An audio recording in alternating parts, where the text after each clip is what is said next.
I mean, I haven't seen it yet, but from what I've been told, it's a very good one. So I'm excited to see him here. Here it's more about getting to know the guys. We interviewed a number last night, a good group of guys, and I think we got a couple more today. And then when we get back to the office next week, we'll start grinding out, watching them.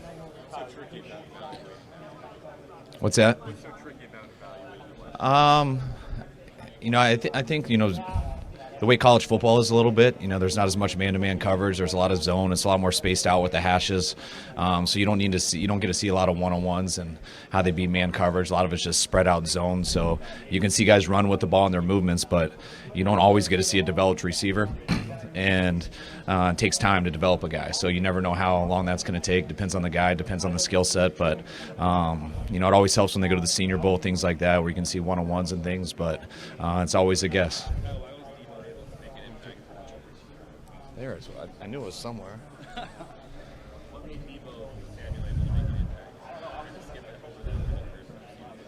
Because of how good of a football player he is. And when I say that, I don't mean the receiver position.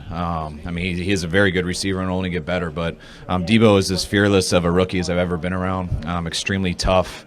Wants the ball in his hands. Will fight for everything, can play injured. The game was never too big for him. The moment was never too big for him. And that's why he helped us huge this year. He can get a lot better developing his routes and things like that. And while he continues to do that, it's nice that you don't have to wait on all that. You can still use him because how tough he is in every other aspect.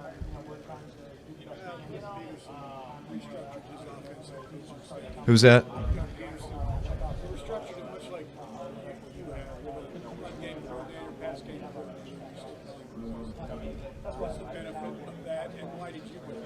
My main thing is how long I'd been around those two guys in particular, Mike McDaniel and Mike LaFleur. We've been together for at a number of different places. They're very important for me to bring here and help implement the offense. And then just how good they are at it. When you're a head coach, you can't do the exact same schedule as you do as a coordinator. So you want to, but you can't. So you got to have guys that you've worked with, guys that can help you, guys that you're confident in who can do it, so you can catch up later in the week. And it's a lot easier said than done. You can't just pick anyone to do that. And I had the two perfect guys that I've been with for a long time. I have a ton of confidence in them, and they get better and better each year. And they were great this year, and it really helped me out. Well, that's the main thing. To go with that, everyone's process as a coordinator is different. I know my process and what I went through Monday all the way up till kickoff, I couldn't do as a head coach. My Mondays were a little different. My Tuesdays were. That's extremely stressful if you can't put that on some other people, and you still got to find time to do it, which has always been at the end of the week for me now, where it used to be at the beginning of the week. Offensive what? Yeah, we're looking at every option this week. There's not a position we don't look at.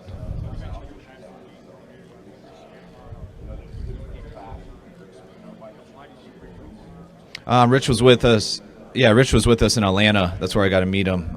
He had worked with some other coaches, and he came in, and he was the offensive coordinator in college, and he came in to learn our run game, and came in at an entry level for us just to have the opportunity. He left a coordinator job in college, came in just to draw the runs and everything, learn the run game. I was also able to be around him for a whole year, so I had a lot of confidence in him, talking to the quarterbacks and things like that. And he went away for a year, my last year in Atlanta, and then when I got the job in San Fran, he was the first guy I called to be quarterback coach.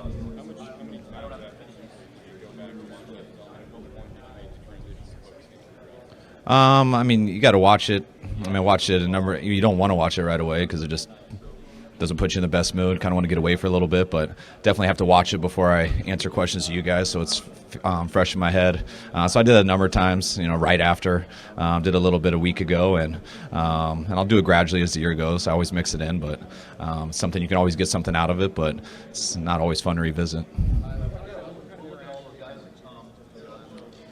Last couple of weeks, I haven't talked to many people at all. I've kind of been a little bit off the grid. So I saw a couple players. I was out in Cabo, saw a couple players out there randomly. So I got to play golf with a few of those guys, which was fun. I think we broke a record. We played like 9 holes in 5 hours. So, besides that, I think we've all been getting away. I just came back here on Monday, so just getting back into it, and I'll start catching up with people here over the next week or so.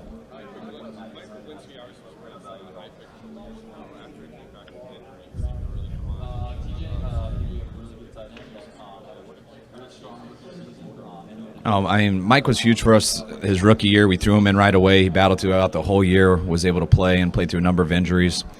Came in with some high expectations this year, had a tough injury early on that did set him back, missed some games. Came back, had to play through, getting healthy again, and finished the year unbelievable. I mean, Mike just got better and better after that injury. He's as detailed and focused of a player as I've been around. No matter what you give to him, he's going to figure out how to get it right.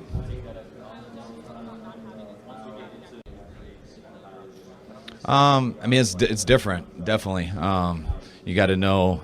I mean, you can eliminate a lot of people when you're at number 2. You don't have to put as much time into everyone. You still do it, but when you're at 31, you got to be ready for anything.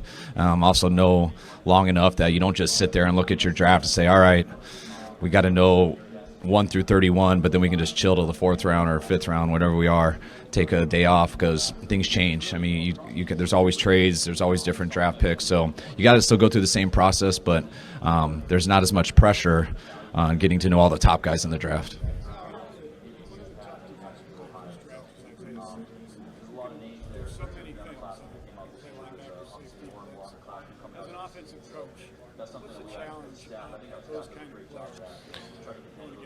I mean, there's only 5 eligibles, and so you're trying to find the best mismatch out of those 5. And usually it can be running backs versus linebackers, or tight ends versus linebackers, or safeties. And that's why you mix in personnel groups with fullbacks and 11 personnel with 3 receivers. And that's why the defense has to go dime sometimes in nickel just to cover people, and then it gives you a disadvantage to stop the run. So when you can have some bigger guys in there who can cover running backs, cover linebackers, make tackles, can still get away with covering receivers in the slot, it makes it a lot harder to know what coverages you're getting.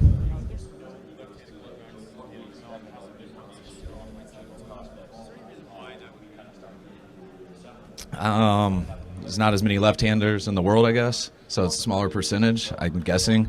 I mean, I've never looked at it as that guy's left-handed, so, I mean, a good thrower is a good thrower. I had a left-handed quarterback in college, and then you go to the right-handed quarterback, and it'd be a little bit different going back and forth. But I would say that's just a coincidence, probably a less pool to choose from.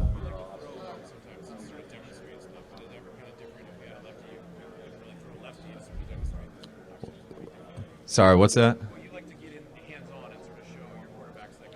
Yes. We'd be done. If I demonstrated as a lefty, I would lose all credibility. It would look so awkward. So.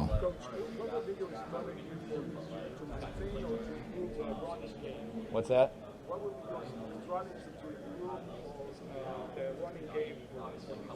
To improve it, we got to catch Baltimore. So we're gonna get Jimmy his 40 up.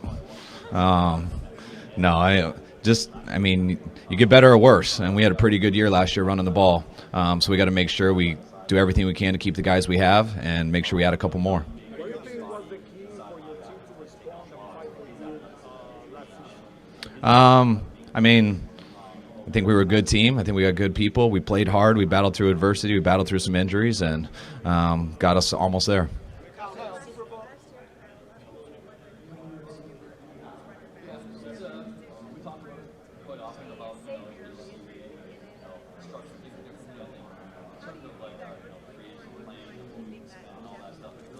I would love to keep it going forward. I mean, I think the group that we had last year showed where we could get with them, but it's always hard to do that. I hope that we can. It's not as simple as just tying all the running backs together. It's how you compare them to the other positions and everything. But it's 2 years in a row that we've gone in with 4 backs, and we've needed all 4. So it's something that I used to look at as a luxury, and now I'm almost feeling like it's a necessity.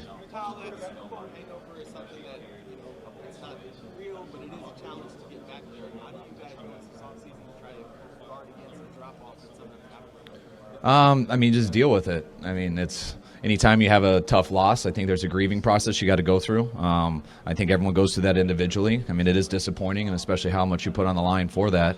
But that's life. You can deal with it. No one died. It is disappointing. We do have to grieve it. But doing a lot better now than I was 3 weeks ago. And I plan on doing better 3 weeks from now than I am right now. And I think our team is made of the right stuff. I think it's very important to our team, not just individually, to not just have a career in this league, but we got guys who want to win, and it's very important to, and those are the guys that we're going to continue to bring in our building.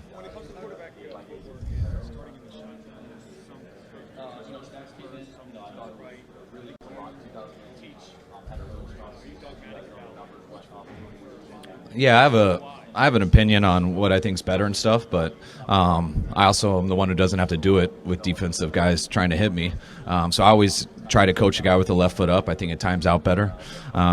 You lose a step, you lose time because you don't have the ball in your hand right away. So I think you need to lose a step in your drop. So when you're in gun and you have the left foot up, it's more of 2 steps you take, and when you're under center, it's 3. So I think that's an even timing. Some guys have been doing it with their right foot up or parallel their whole life, and they just struggle with it. And you try to coach in the off season. If they can't get it, you make sure you do what they're comfortable with. And sometimes for handoffs and stuff, you can't have your feet staggered. You got to put them parallel if you're doing the zone read and things like that. I think he did. I can't quite remember. Brady I've watched forever, and he changes all the time. I like when he goes his left foot up, but yeah, it depends on the throw, depends on the quarter, the year. But no, I think Jimmy was more left foot up.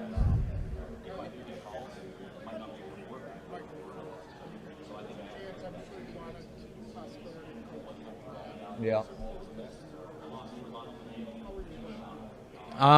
I mean, mainly the first year it wasn't his choice because he was under contract.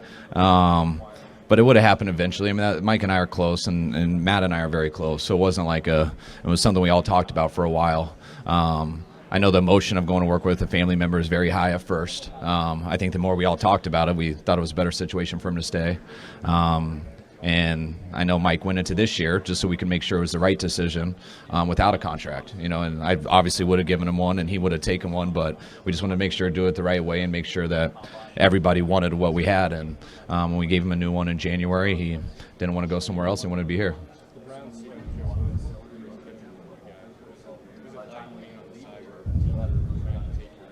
I mean, last year we were 4-12, and I felt like every one of our offensive coordinators our offensive coaches tried to get rated. So that threw me off last year because I didn't expect it. I was a little more prepared for it this year. I had an idea it was coming. Those guys deserved it. I mean, Joe Woods has been a coordinator in this league. He deserves to be a coordinator.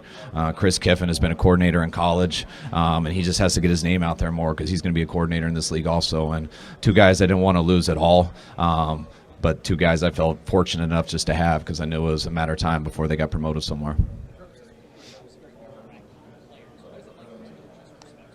For me, it's usually just the start. I mean, I just kind of soak it all in.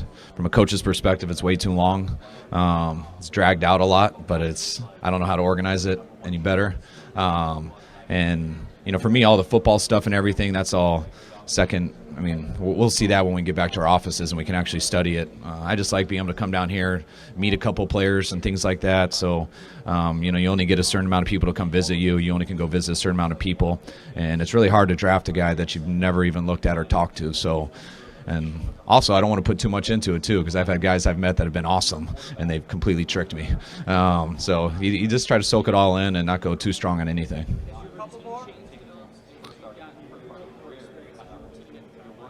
Not really. My routine, I mean, it does it was the best when I was a position coach and I didn't have to go to anything, so I could just sit at the train station and actually talk to players one-on-one and not in such a big room, and they usually didn't know who I was, so they probably were more comfortable. Now, since I become a coordinator and as a head coach, you sit in bigger rooms where they're all more formal interviews, so it's not I can't connect with the guy as much, so I kind of used to like it more when I was position coach. I know that you and Chicago love Cabo, Mexico. Right now, there's like a new professional football team that just made its debut. Do you have a message for these guys, the first professional football team in Cabo, and because some of them are like 49ers fans? Oh, I just got back from there. There's a lot of Niners fans down there and real diehard. So I mean, I have full support Cabo. Hopefully we can talk to our owner and hopefully we can set up a scrimmage there or something in the off season. If he takes us all down there, that'd be awesome.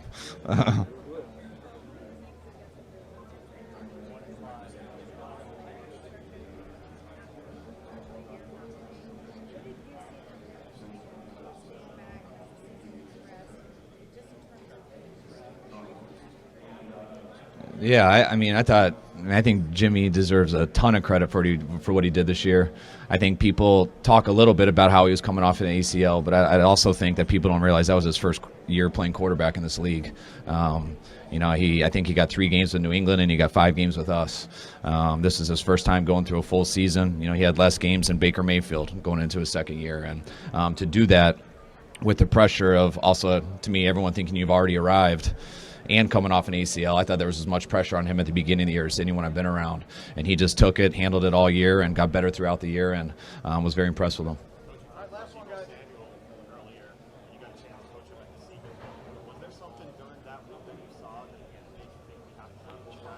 Just being around the guy. You can see most of the stuff on film, whether you're there or not, but when you can't, to be around a person for a week, they can usually trick you in a day, but to be around a person for a week where you're having to go to meetings, having to coach them every day, you get a good idea on who really genuinely loves football, and that was the thing that was most obvious about him there. All right. Thanks, guys. Thanks, guys.